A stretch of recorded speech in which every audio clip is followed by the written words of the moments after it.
Hey, bae. Given that's how we live it, don't be mad at the system, it's simply how we've existed. I hear a lot of people talking like they politicians and choose to be an accountant because it's safe in the business. Good morning, good afternoon, good evening. I love you. God loves you best. Hello, hello, hello. You are tuned in to Ronnie P TV. I am yours truly, Ronnie P.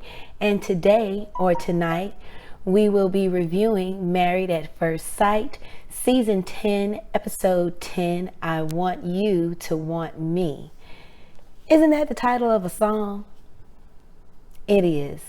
Okay, so this episode opens up day 24, and we are having Mindy recount her last evening with Zach and their little slumber party, and when they had their little facials, and she was just so assured that Zach was going to spend the night, but to no avail, he did not.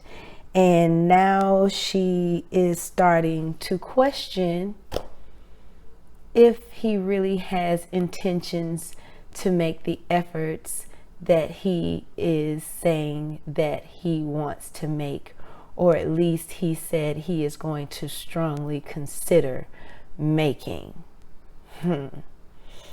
Okay, moving on to Derek and Katie. They start their morning off making breakfast, or a strong attempt at making breakfast. And Katie immediately realizes that both of them could really stand to take a cooking class because they lack in that area in the kitchen. And so they decide to do the couples cooking class with the other couples. Derek stick to macaroni and cheese. All right, moving on to Michael and Mika. Mika talks about them and how wonderful the pedicures were, and they had a wonderful time, and how they said that they would like to do those again sometime later in the future. But before they could even get there, things took a left turn. After that, Mika suggests later on when they came home that they do the couples cooking class. Michael seemed very uninterested, but nevertheless, he agreed. What is needed of her? She asked Michael to tell her what is needed of her, and he expresses that he's told her before, but he doesn't have a problem expressing it again. And he explains to her that he needs her to be more vulnerable and more vocal. And before he could finish his thought, she abruptly interrupts him, and she raises her voice, and she's like, "How?" And I'm like, "Oh no, girlfriend, that's a no-no. We don't do that. We don't do that, Mika. Don't raise your voice. Don't escalate. Bring it back down. Bring it all the way down, girl." And she likes to talk with her hands, and she does this a lot, and it looks very aggressive. It looks like she wants to take it there. And I'm like, everybody does not receive that body language in a positive manner. And I'm just doing this right now to express that it's not always taken positively. So Michael, again, he states he needs Mika to be more vulnerable, and she raises her voice, and I'm like, girl, no. So Mika, we realize that Mika's communication is a bit more aggressive than assertive, and sometimes I feel like she constantly reiterates how she is showing up and making herself available within the comfort level that she's willing to go in, as comfortable as she feels going in. And sometimes we have to take ourselves in places that we're not so comfortable. So sometimes we have to go outside of our comfort zone, especially when it is involving another person, especially moreover for the sake of our spouse. So I think she's still thinking with the mindset of a single person, and I'm not targeting her or singling her out, but specifically dealing with them is just how she speaks. I feel like she's still thinking with the mindset of a single person, but I do believe that her intentions are good. But I don't think that she realizes that sometimes she's coming across really aggressive and her message is getting lost in the delivery. Okay, so I also wrote down that Mika is more focused on doing what makes her comfortable. Yes, so that's the point. She's more focused on doing what makes her comfortable instead of focused on what is it that I can do to bring down the wall that I am creating Michael to put up. And he said he left out of the room because they were getting nowhere and they were really starting to clash. And so he separated himself. And I understand, instead of leaving out of the apartment altogether, though, maybe he could have just went in another room or expressed to her before he just walks away to let her know, I think we need to step away because it's counterproductive right now. So I'm going to go in the other room, or I'm going to go in the kitchen and make me a drink. Would you like something? And just walk away, but let her know what it is that you're doing so she doesn't think that you're abandoning her, because that's how she reads that behavior. When you just totally walk away, and especially you leave the room and not so much leave that room or that space, you leave the apartment, and that's not right. So I can understand how she can feel in that regard.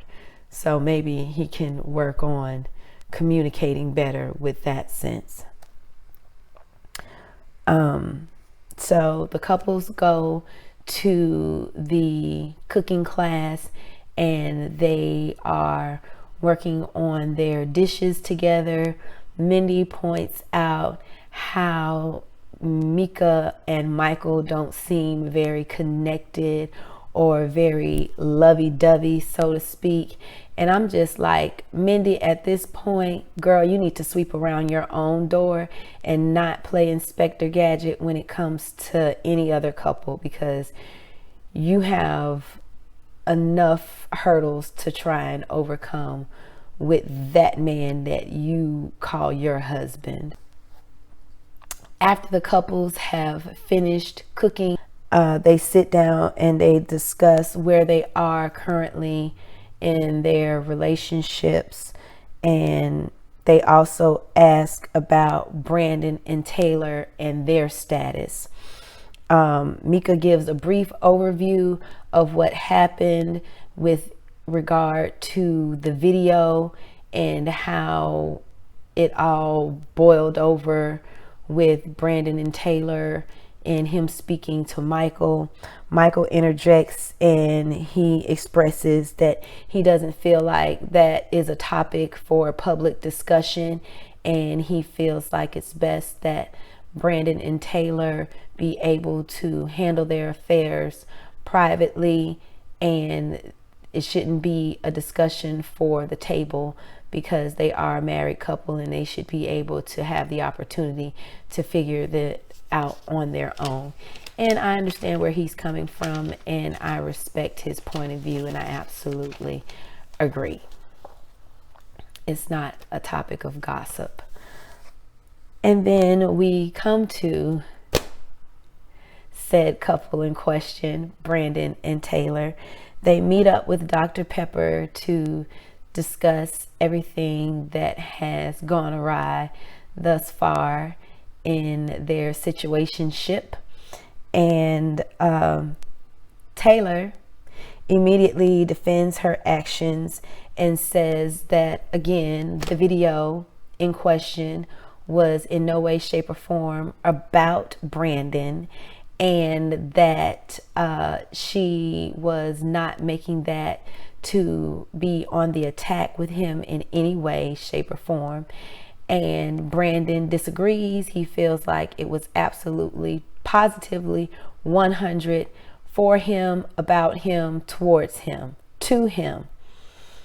And so Dr. Pepper just asked Taylor out, why did you do it? Because she said if she heard that video and a guy made a video like that saying that he wanted a woman who was tall, slender, and all of these specifications, she would automatically think, okay, this was about me. This guy's talking about me, and she would be hurt, humiliated, and absolutely upset. So she wants to know why Taylor did it. And she goes back to Panama. And I could have sworn she said with Pastor Cal that she wanted to give Brandon the opportunity to show the sweet, loving Brandon that she knows that he is. How can he do that if you're going to continuously harp on the negative and the past?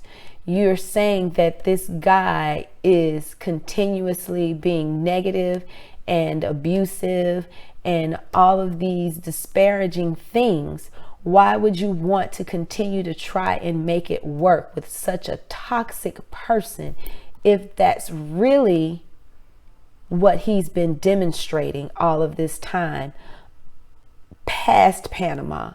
Not just in Panama and that one isolated incident, but all the way through Panama. And I don't believe that's the case.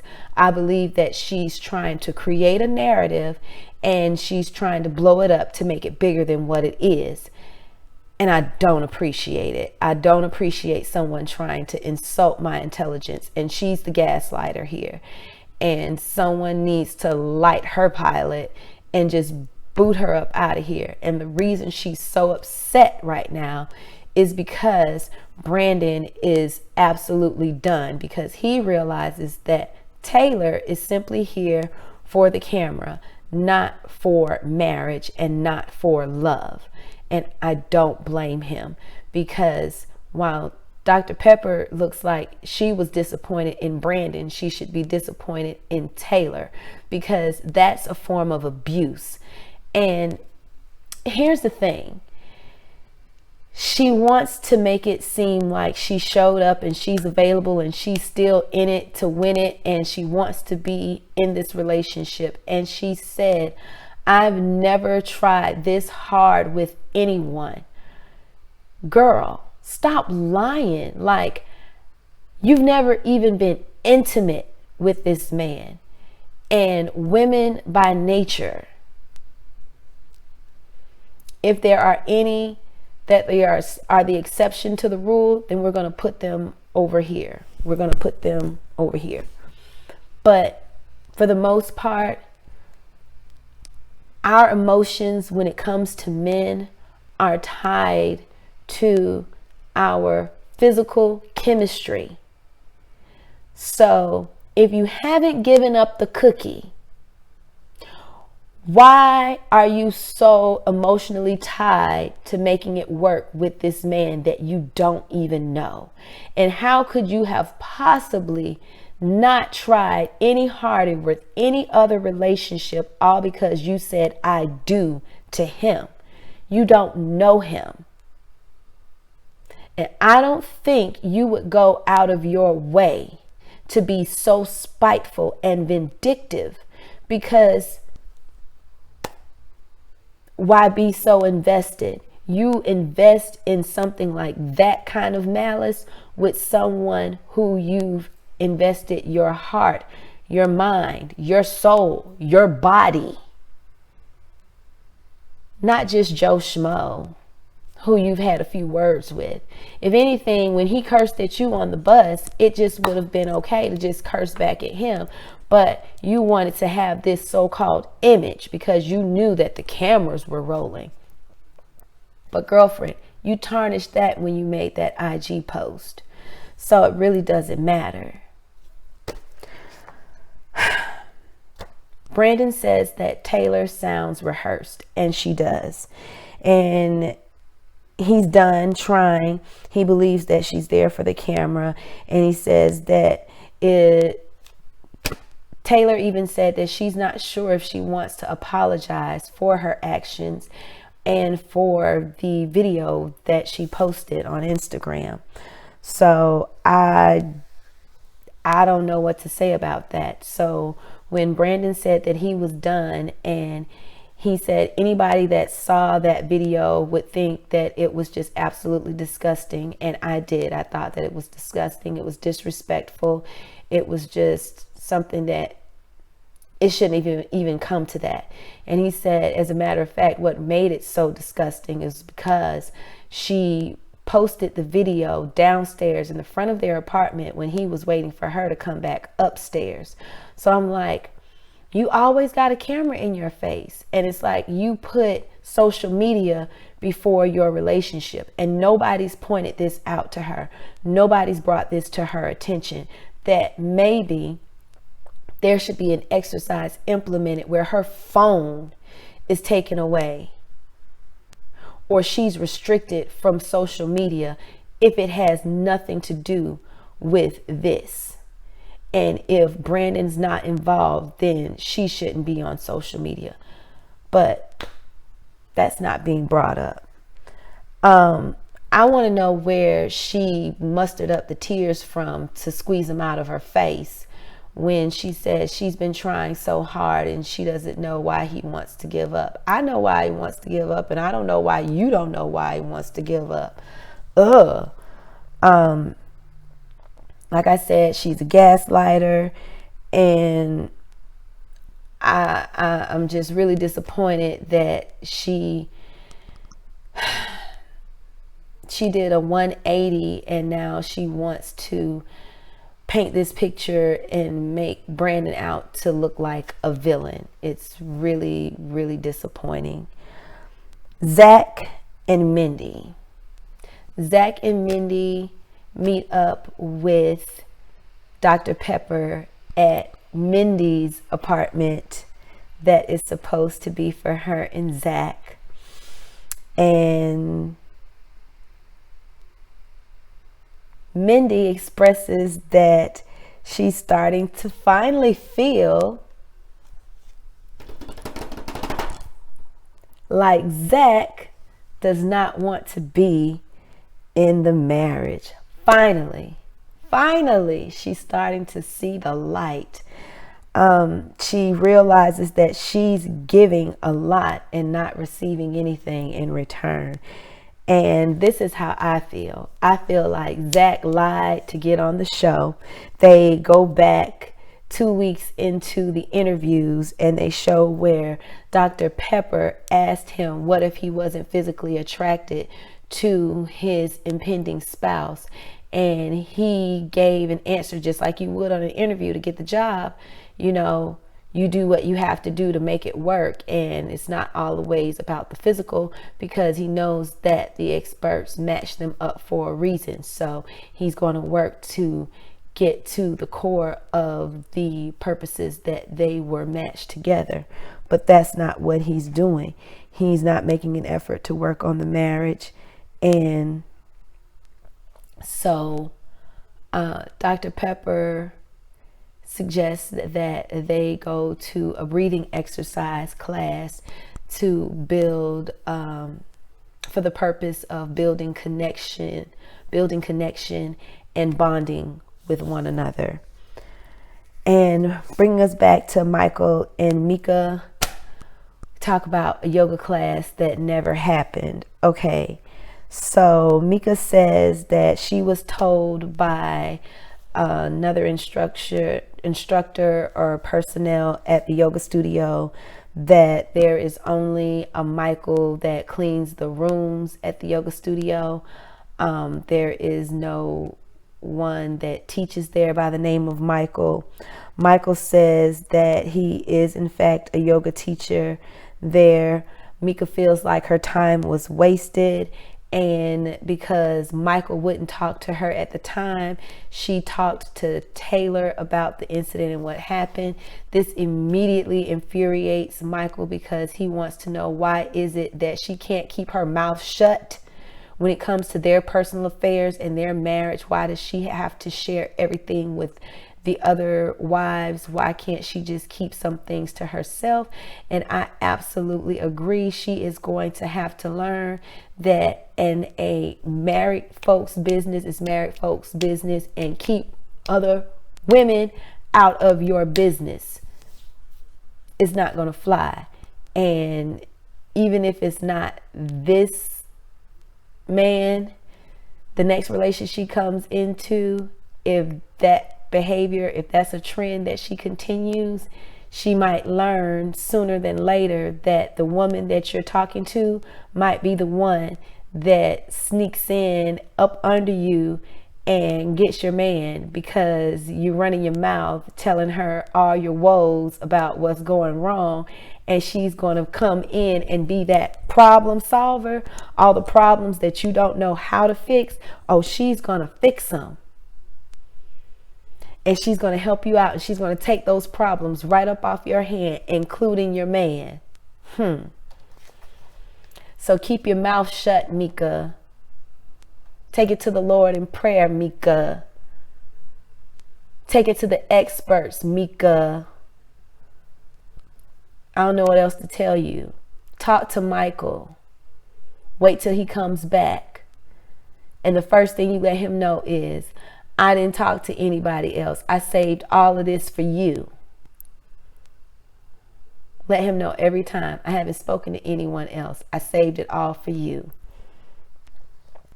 Mika expressed to Michael that she feels like she gets her feelings across better than he does. She feels like she's a better communicator, and she expresses herself better than him.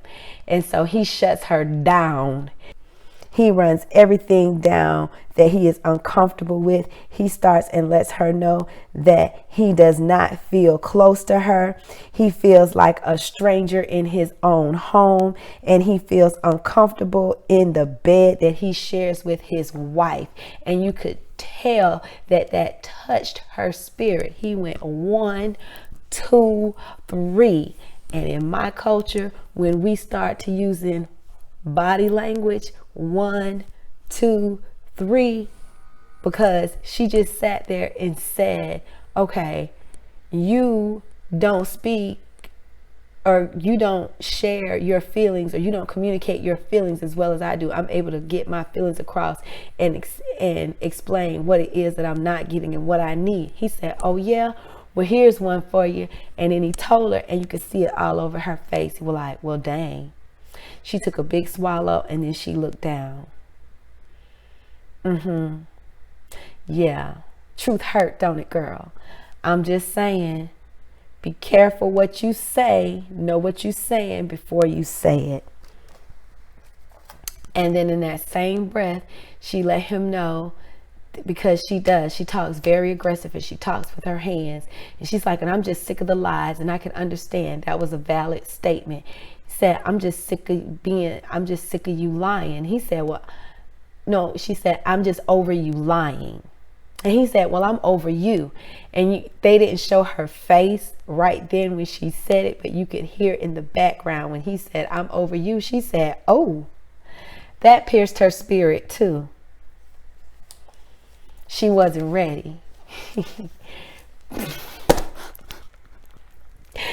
Be careful what you say when you say it, especially when you don't know what's going to come back out of the other person's mouth.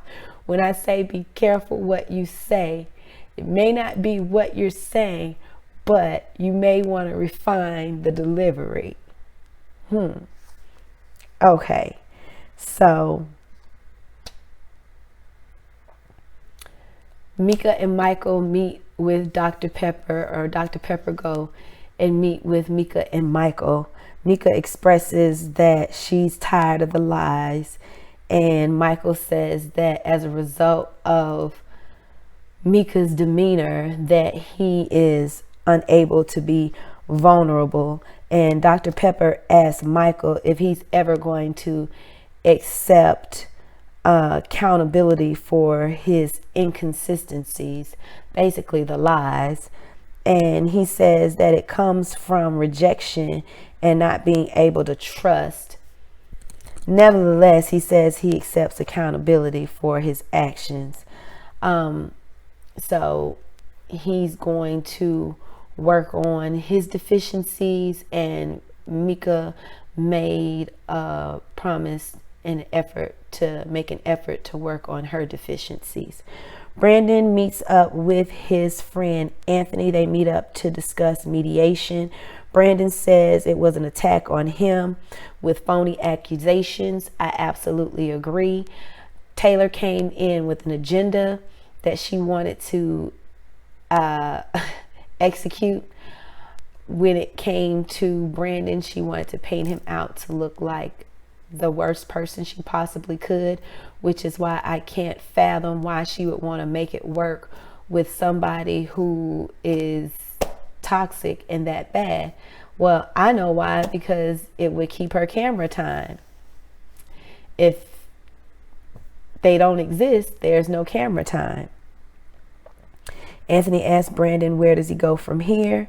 Brandon says he doesn't know. He knows that he's not going back to the apartment, and he says that he's not sure if he wants to see Taylor at all, especially after, you know, what she did, because he knows that she intentionally meant to hurt him.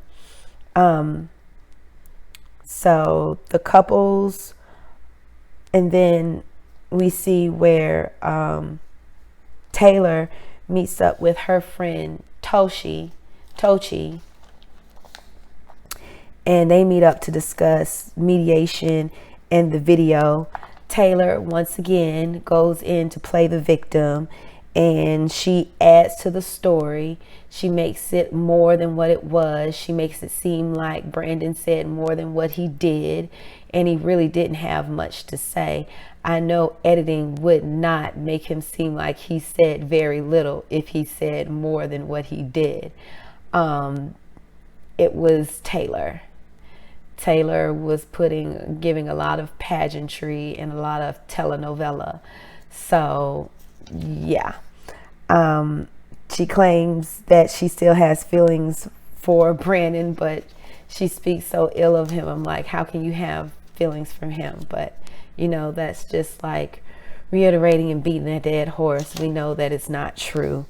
So again, the couples were encouraged to partake in intimacy exercises. The exercises were as follows. Michael and Mika were encouraged to do a blind trust exercise. Austin and Jessica did like a sex wheel exercise. Zach and Mindy did the breathing yoga, or the tantric breathing exercise. And Derek and Katie did what I call intimacy Jenga, because it was like Jenga, but it had intimacy questions and exercises on it and activities. So here was my take.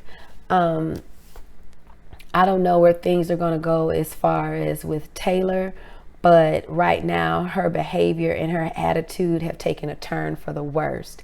And I hope that somewhere, somehow, they're able to get that back on track, and she humbles herself, and she's really able to apologize and see the error of her ways and make it right with Brandon, so that they're able to come to some place of just a common ground and say, okay, we can break even now and try and move forward from here. You've seen the worst of me. I've seen the worst of you. Let's go forward from here. We've both seen each other's a-hole. Let's just try and salvage this from here. Zach and Mindy, I think they need to throw in the towel and let it burn. I think they just need to let it go. Austin and Jessica, I think they are a wonderful example, and they should not be ashamed of the progress that they're making, and they're doing an excellent job, and kudos to them. So proud of them. Jessica is like, she's going to learn a lot of things from Austin emotionally, and I know Austin is going to gain some strengths from Jessica, but they're going to be more tactical strengths. The strengths that Jessica is going to gain are going to be emotional strengths, and she's definitely going to benefit from that, and going to make her a better rounded and sound person for the better because of him being in her life, or had been in her life.